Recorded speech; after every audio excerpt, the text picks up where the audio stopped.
नमस्कार, आपण पाहत आहात लोकनाळ न्यूज। चंद्रपूर जिल्ह्यातील सावली तालुक्यातील पाथरीतून एक धक्कादायक आणि खळबळजनक घटना समोर आली आहे।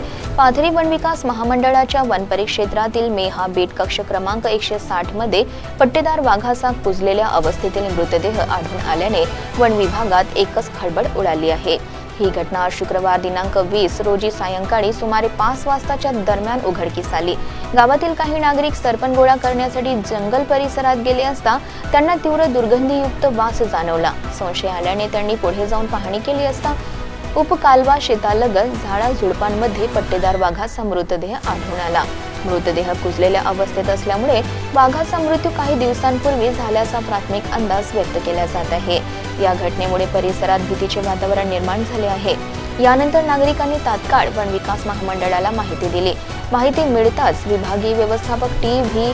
महाडिक, वन परिक्षेत्र अधिकारी व्ही.एच. पेंदाम, क्षेत्र सहाय्यक डी.एन. ढोले, वनपाल वाय.एस. न्हाणे, वनरक्षक एस.एस. चिरंगे, डी.ए. बदने आणि बी.बी. मस्के घटनास्थळी दाखल झाले।